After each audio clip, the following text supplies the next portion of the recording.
So Douglas, you've written your first novel, MBA. Can you tell us a little bit about it and also kind of what led you to write it? So MBA is an attempt to answer 2 or 3 questions, or my attempt to answer them.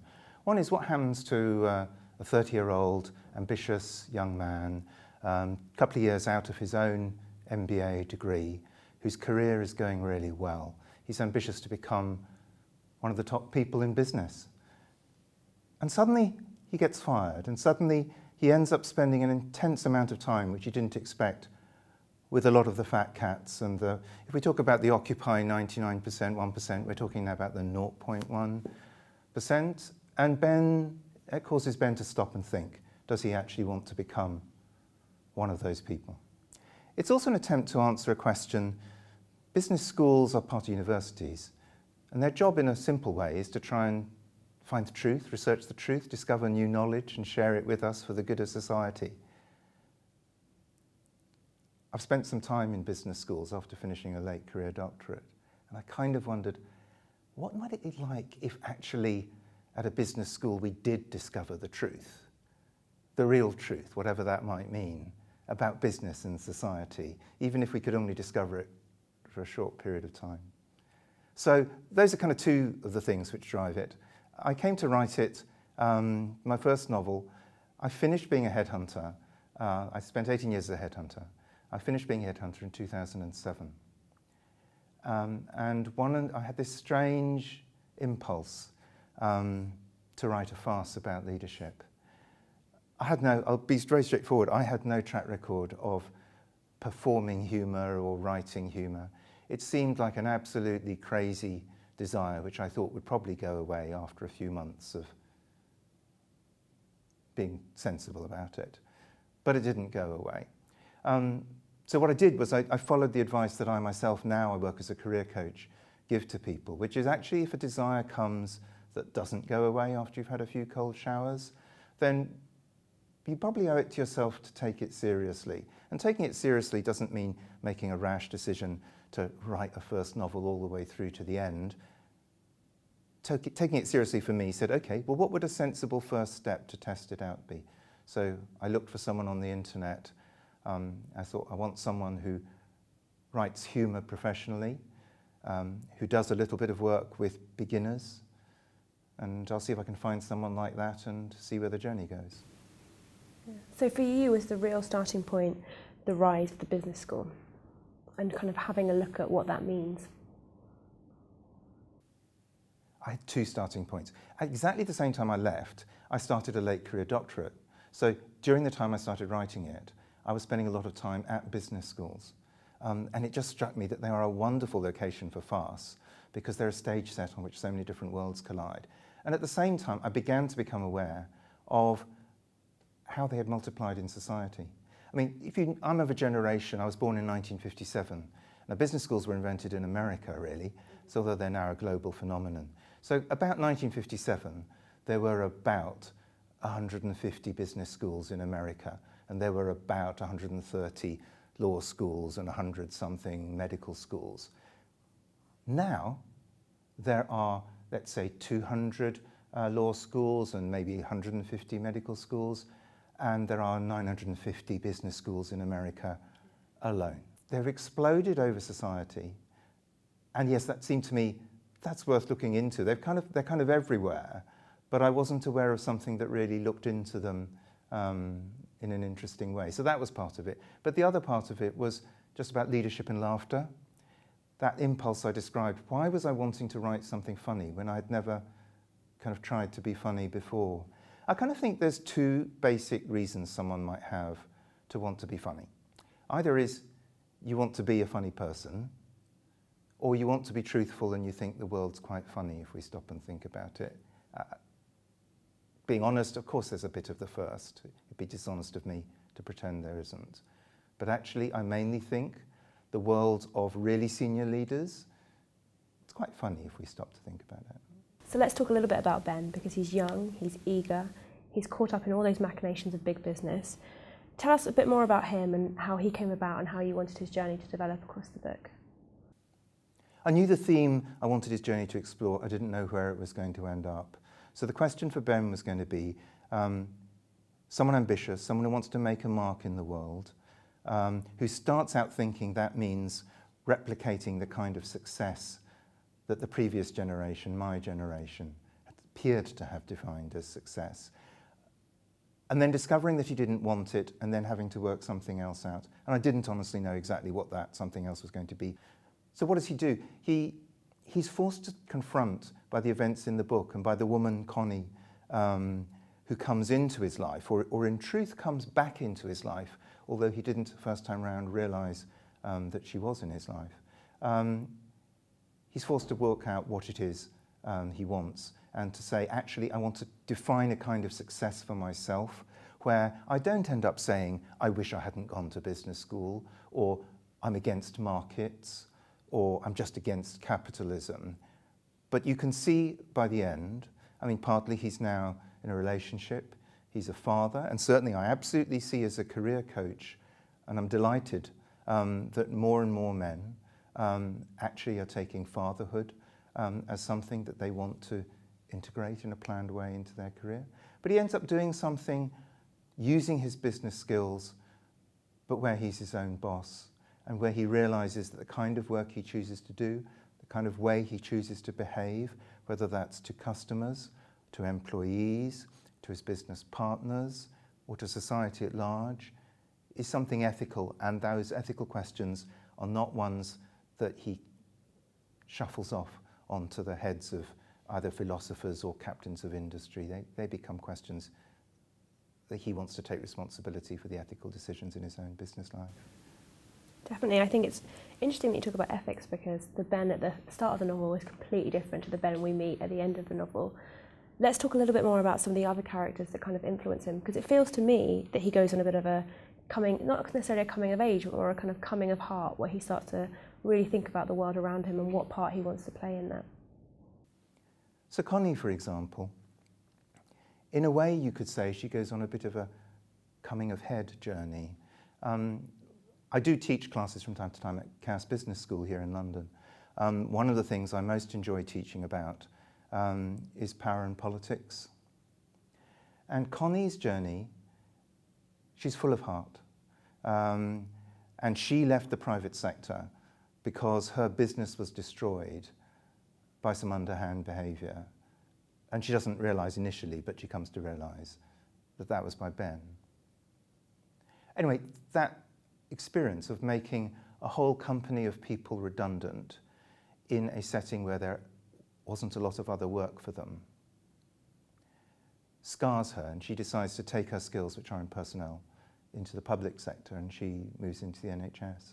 And when we catch her at the beginning of the novel, she's all heart and she doesn't really want anything to do with power. In her experience, people who have power are near the top of organisations and they're not particularly pleasant people. So right at the beginning, she's just been accepted to become a governor of this business school. She's not particularly keen to do it. She doesn't really.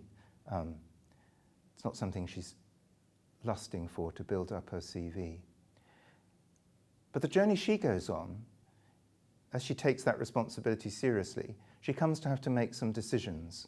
She discovers something about what the head of the business school is up to, which is borderline behaviour, borderline ethical behaviour.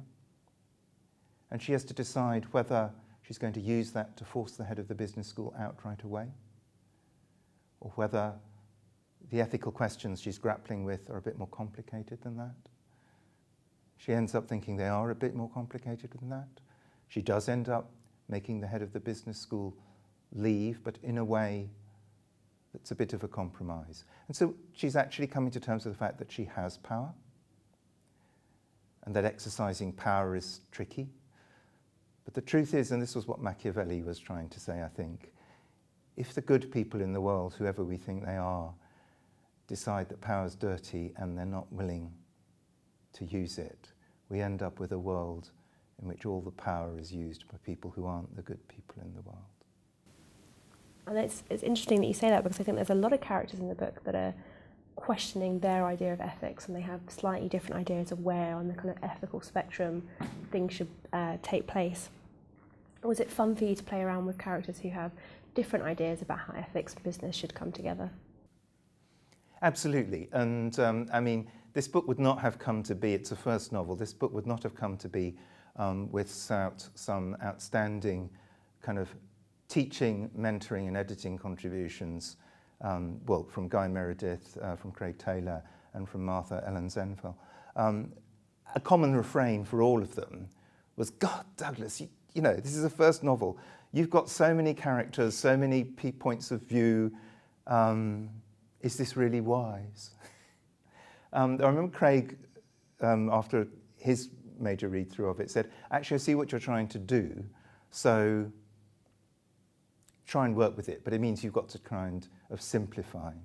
So, yes, so one of the ways you simplify is by having pairs of characters that either do the same thing or kind of diametrically opposite things. So there are two, on the ethical spectrum, there are two religiously zealous truth seekers in the novel.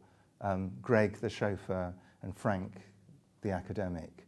And we see what happens to them. And one of the things I wanted to do also was on gender. I really wanted this, it's for you to say whether I succeeded rather than for me to say, but I really wanted this book to have stories that had a rich range of female characters, that they weren't all good or bad or weak or powerful. So that was another dimension where certainly that's what I was trying. I think you definitely achieved it. And talking about that 0.01%, two of the characters that I found sort of the funniest in the book are the sort of from that 0.01%. They're the super wealthy. You have Ben's first boss, Alex, and you have Casey, who has inherited a large amount of money, and they are both on the more ridiculous spectrum of life because of the what they can afford to do. Was it interesting to you to play out with those perceptions of how people react to the super wealthy, how the super wealthy can behave, what they can kind of get away with, which the regular person wouldn't be able to get away with? Actually, those two characters, Alex, who fires Ben right in the opening chapter, I hope a riddle that is motivating to follow for the reader through the book is that Ben realises he's a bit puzzled why he's been fired. Because he honestly believes, and the more he tries to check it out, he was actually a star performer. And the answer to the riddle is something I believe to be true in real life. And indeed, Ben is a star performer, and yet from Alex's point of view, from that 0.01% point of view, there is quite a logical reason to fire Ben. So that's one of the things we follow in the book. And I think that's a question that I've had from MBA students and others that I coach. If I really want to get to the very top, is trying to be the best that I can be and working really hard and delivering all the best results, is that enough? I think the answer is it's not quite enough. What's the missing bit? Well, one of the missing bits is luck, but one of the other missing bits. So I hope Alex gives a piece of honesty there that we may or may not like to be true about the world. Okay, so the young billionaire. Well, it was just fun to imagine a character. I mean, capitalism, the idea that actually everything is better off if it's owned by the market, if it's got a price that's going up and down by the minute. And I just thought, well, why not imagine someone in his 20s who floats 49% of himself on the stock market and play with that idea? So he does, and I put enough of bits of straw together as to how that could work. And he goes around with these digital cufflinks that tell him second by second how much he's worth. And that was about kind of saying, fascinating, isn't it? Capitalism keeps saying, this is good for you, that's good for you. It's good medicine for everyone to, we should have marketized hospitals and marketized this and that. And it's a kind of a sitting duck, really, for saying, okay, so if it's so good, let's see what happens if we apply it to the real plutocrats. And I think he really sums up that kind of new world where business is a religion. It's something that drives people. It's what gets them out of bed in the morning and what helps them get to sleep at night. That's one of the biggest themes of the book, I think. Should we talk a little bit more about how you first started to write about that and what you wanted to say with the novel? Jihad. is a word we've all come to understand a lot more about in the last decade. And jihad means struggle, as I understand it. I don't think it's wrong to talk about the last 3 decades or so of capitalism as the jihad for shareholder value. And there are professors in business schools. Rakesh Khurana at Harvard is a really notable one, who have done scholarly research studies of this exploding phenomenon. And the doctrine that companies are there solely to maximize shareholder value, people like Rakesh Khurana have demonstrated it didn't come about by accident. After the Second World War, people had seen science, and I guess I would say science is for me another key word along with religion lying around in the book there to be noticed if you want to notice it. The Second World War, ending of course with the atomic bombs, was a tremendous demonstration of the power of science for good and evil. So science, along with religion, is for me an important background thread in the plot. The idea which is there in a lot of universities is if only things like business schools and subjects like sociology and anthropology could really be scientific, we'd know the real truth. And so what you see in the book is a novelistic exploration of well, what might it be like if science alone could reveal the deepest truth about human action and ethics. And the conclusion I'm offering as the writer is that it can't. Human life is more complicated than that. And that brings me back to why then. I've written, since my doctorate, 2 applied research books, which are kind of attempt to fit the academic canon, looking at different aspects of leadership. But that's why this book had to be something that belonged squarely in the humanities, that squarely belonged in what are the bits of our lives and our society that we lose if we adopt a very blinkered scientific approach. And laughter and humour in the form of a novel kind of sat there tapping me on the shoulder saying, please have a go. And I think alongside that rise of the business school, it's almost a kind of rise in a set way of thinking, you know, as a byproduct of studying at certain schools and learning about certain cases. Do you think that the rise of the business school means that we're going to end up with people that all think the same? Or do you think that actually we're going to end up with people who have learned a great deal about business and might see the world a different way? So there's something to be important and clear about.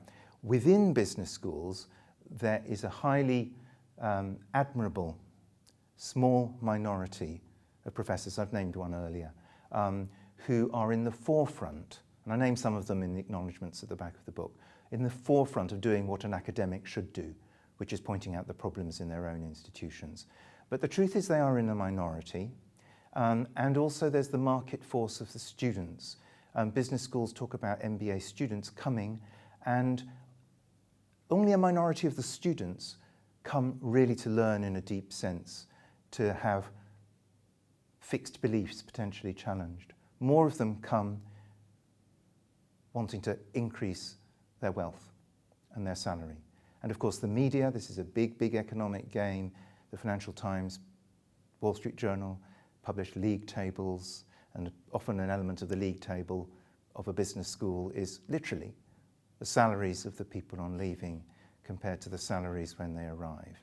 So having made the point that within business schools there is an important dissenting minority, actually the combination of the fact that the majority of teaching is not like that, and that a lot of the demand from the students is quite instrumental, quite selfish, quite money-oriented rather than deep learning, I think you've nailed it.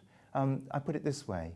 We spend a lot of time in society wondering about when we're going to create robots that might be clever enough to be people. I think we would be better off worrying about what we are doing to ourselves to make ourselves behave towards each other like robots. And that is actually then, for me, the big fear from the huge multiplication of the number of business schools, is that it won't make us greedier than we already are. but it might lull us into being less human than we could be. And do you think we've reached a point where we can't row back from the blurring of the lines between academia and capitalism? Can we get back to a place where those things are separate and people study business from an interest point of view rather than money-making point of view, or is it far too late for that? It's not far too late. And one of the great things about why we need the humanities is because any human interaction has got so many complex and unexpected possibilities. So there's a really simple thing that any of us can do that starts to take a step back, and that's laugh. And that's another reason why it's a farce. So go back to that impulse where I said, an impulse which I didn't really understand, to write a farce about leadership. I think we all understand, if we were in the presence of a powerful single individual, that if you feel you're in an environment where laughing is a dangerous activity, then that's like a canary in the coal mine. You're warned. Something is prickling in your back and telling you you're around a dangerous leader if it's tricky or dangerous to laugh. I'm wanting to generalize that. Not just the individual leader, but all the stuff that pours out in our society, not just from business schools, but from politicians, from all sorts of things about how leaders should be and how we should admire them and all of that. I think leaders are important. I've spent my life devoted to the selection of leaders. Why would I have done that if it weren't important? But we're not laughing enough. We'd have a healthier way of being led if we understood that people who seek to become Prime Minister or CEO of corporation or editor of a major newspaper, that those are big jobs, that they need highly skilled people to do them. And if we have a healthy society, they'll laugh more and we'll laugh more with them. And so one thing we can all do that doesn't involve going to any school is notice the funny side of what we do with each other and start laughing about it, because it's a human thing to do.